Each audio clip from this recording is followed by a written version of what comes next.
안녕하세요, 가치현입니다. 5월 17일 화요일 국내 시장이 마감되었습니다.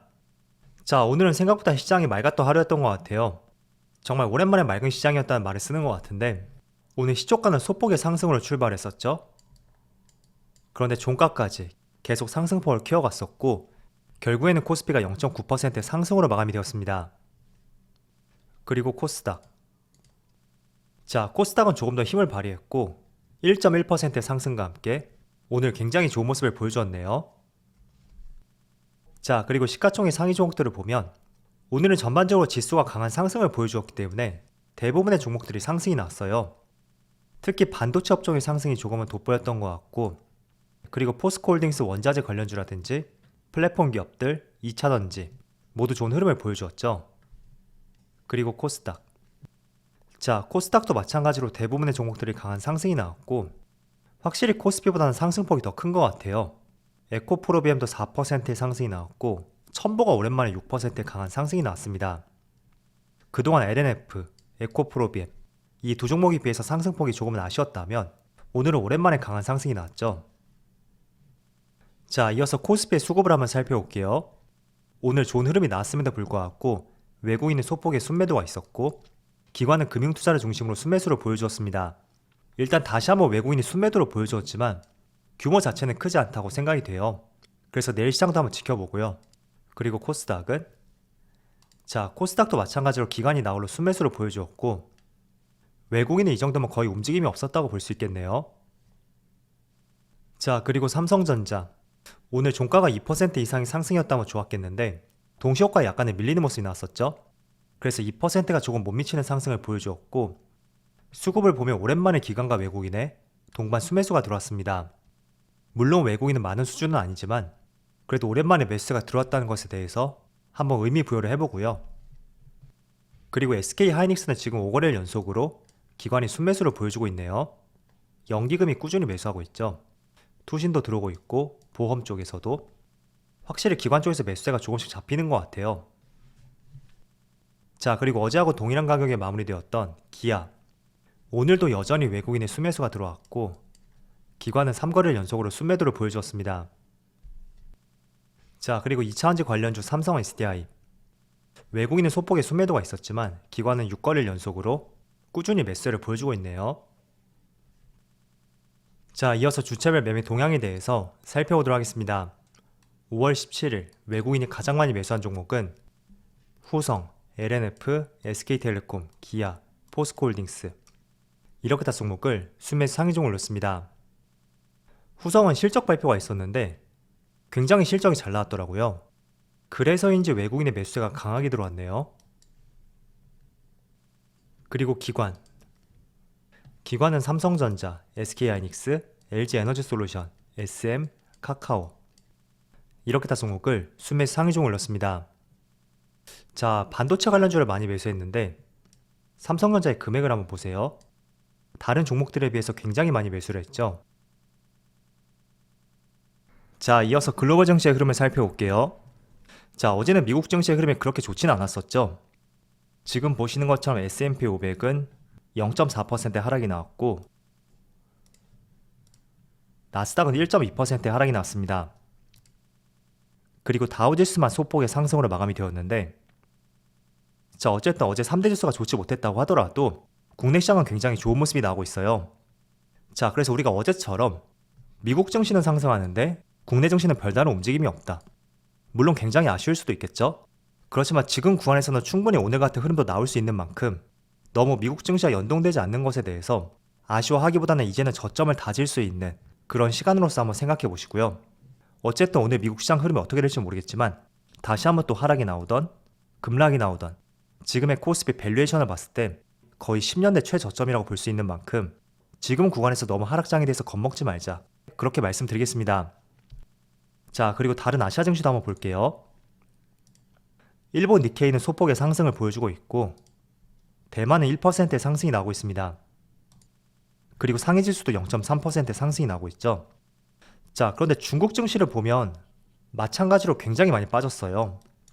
그런데 4월 말부터 저점에서 장대 양봉이 나왔고 그 이후부터 지수가 조금씩 상승하는 모습이 나오고 있는데 지금 전 세계 시장의 주가가 이렇게 빠지는 이유가 이유를 들자면 상당히 많이 들 수가 있거든요.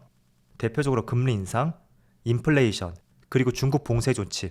이것도 큰 역할을 하고 있다고 볼 수 있어요.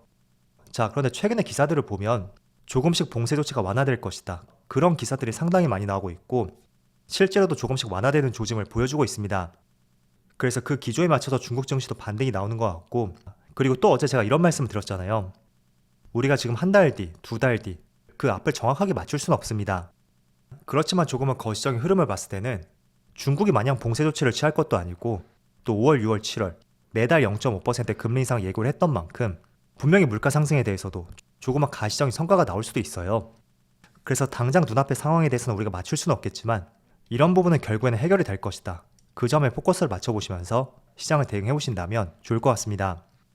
자, 그렇지만 제가 한 가지 조금 찝찝하게 보는 것은 유럽에서 스웨덴하고 핀란드가 최근에 나토 가입을 하겠다 이런 발표가 있었어요. 그래서 정말로 나토 가입이 될진 모르겠지만 정식 승인 발표가 6월 말에 있다고 하더라고요. 그런데 만약에 정말로 승인이 된다면 또 이때를 기점으로 해서 어떤 러시아와의 트러블이 생기지 않을까, 그럴 가능성도 충분히 있겠죠. 그래서 6월 말 전후로 해서 실제로 스웨덴과 핀란드가 나토에 가입이 되는지, 만약에 되었다면 어떤 상황이 벌어지는지 이 점도 한번 관찰할 필요가 있다고 말씀드릴게요. 자, 왜냐하면 러시아 측에서는 나토가 러시아 국경과 맞대는 것에 대해서 굉장히 과민하게 반응을 하고 있습니다. 실제로 군사적 충돌도 마다하지 않겠다, 그런 이야기가 나오고 있는 만큼 이 내용은 2분기 말이죠. 한번 유심있게 볼 필요가 있을 것 같아요. 자, 그리고 며칠 전에 제가 보여드렸었던 공포와 탐욕 지수, 이게 어떻게 산정이 되는 것인지 모르겠지만 아마 미국 시장을 중심으로 산정이 될 거예요. 그런데 지난번에 보여드렸을 때는 6점이었죠. 오늘은 12점까지 올라갔고, 그렇다고 하더라도 여전히 극도의 공포 구간, 투자 심리가 굉장히 얼어붙은 구간이라고 볼 수가 있습니다. 자, 그래서 항상 공포의 구간이었던 순간은 역사적으로 봤을 때도 시장이 저점이었던 사례가 많았던 만큼 하나의 팁으로서 말씀을 드리겠고요. 또 최근에 환율을 보니까 5월 12일 날 1290원을 터치하고 나서 오늘까지 조금씩 하락하는 추세를 보여주고 있습니다. 물론 이게 추세 하락이라고 볼 수는 없겠죠. 고점을 형성하고 잠깐에 내려왔던 수준인 만큼 다시 이렇게 상승할 가능성도 충분히 있어요. 그렇지만 1296원, 10년 내 최고점이었죠. 일반적으로 주식도 마찬가지고요. 전고점을 강하게 돌파하지 못한다면 전고점에서 이렇게 꺾이는 경우가 상당히 많았습니다. 자, 잘 생각해보세요. 주식도 최고가를 형성하고 10년 동안 조정을 거치고 다시 전고점까지 올라왔을 때, 그렇다면 분명히 이런 구간에서 부담스러운 매물들이 있을 것이고 저 같아도 과연 이 고점을 돌파할까? 그런 생각을 가져볼 수가 있고, 또 주가가 전고점까지 왔던 만큼 거기에 따른 매도 물량이 나올 가능성이 있다, 그런 생각을 충분히 해볼 수가 있겠죠. 그래서 그 우려감에 따른 선제적인 매도 물량, 이런 것들이 충분히 나올 가능성도 있습니다. 자, 그렇다면 환율은 주가가 아니기 때문에 달러를 팔고 원화를 매입할 가능성이 있겠죠. 그렇다면 환율이 조금 안정화될 가능성도 있고, 또 추가적으로 제시된 의견 중에 하나가 이게 얼마나 실현 가능성이 있을지 모르겠습니다. 그렇지만 이번 주 금요일날 미국의 바이든 대통령이 한국을 방한합니다. 그런데 정부 입장에 따르면 이번에 한미 정상회담에서 아직까지는 구체적으로 진행된 것은 없지만 한미 통화수합에 대한 검토를 진행 중이다, 그런 발표가 있었습니다.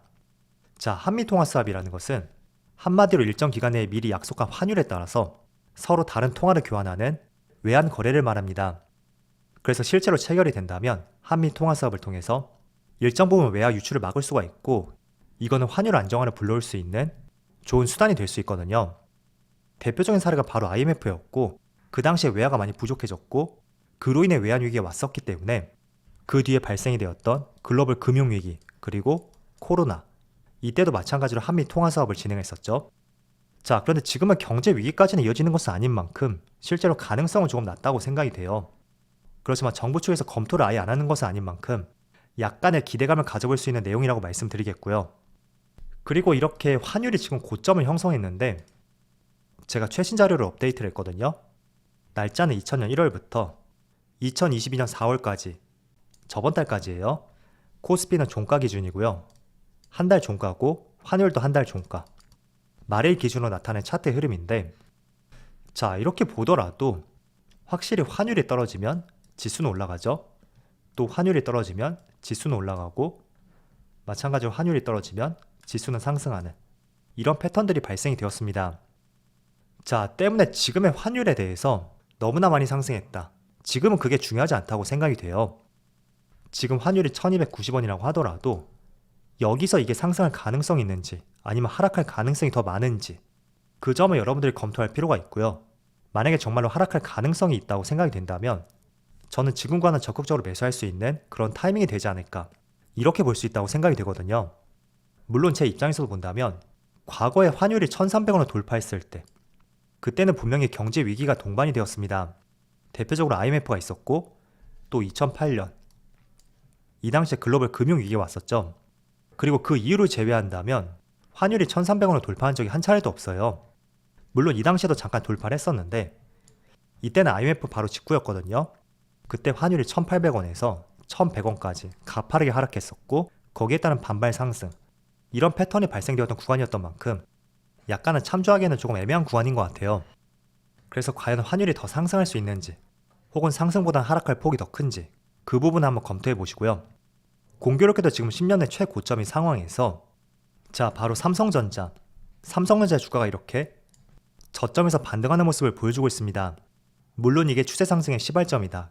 아직까진 그렇게 볼 수 없지만 지금 이 구간이 환율이 최고점을 형성했었던 중요한 시점이었었거든요. 그것도 10년 내 최고점이었죠. 그런데 그 시점에서 공교롭게도 21선을 돌파했고 오랜만에 강한 상승이 나오고 있는데 이 부분도 한번 우리가 변곡점에 대해서 깊이 한번 고민해 볼 필요가 있다고 생각이 돼요. 그래서 환율이 고점이라고 인식이 되었고 1296원, 1300원 이 시점에서 방향이 다시 아래로 꺾인다면 당연히 삼성전자는 외국인의 수급과 함께 조금은 추세 상승이 나올 가능성이 있겠죠. 그래서 지금 환율의 움직임 잘 한번 체크해 보시고요. 정말로 그게 방향이 바뀐다면 삼성전자와 SK 하이닉스 방향도 이제는 저점을 다지고 상승 쪽으로 바뀔 가능성이 상당히 높다. 그렇게 말씀드리겠습니다. 자, 그래서 지금이 변곡점이 될 가능성도 있는 만큼 지금부터 시장 흐름을 잘 한번 관찰해 보고요. 어쨌든 오랜 기간 물려있던 분들이 많았던 만큼 이제는 바닥을 다지고 조금은 상승이 나올 수 있는 그런 시점이 도래하기를 기대해 보겠습니다. 자, 그럼 오늘 영상 여기서 마치도록 하고요. 언제나 여러분들의 성공 투자를 기원하도록 하겠습니다. 감사합니다.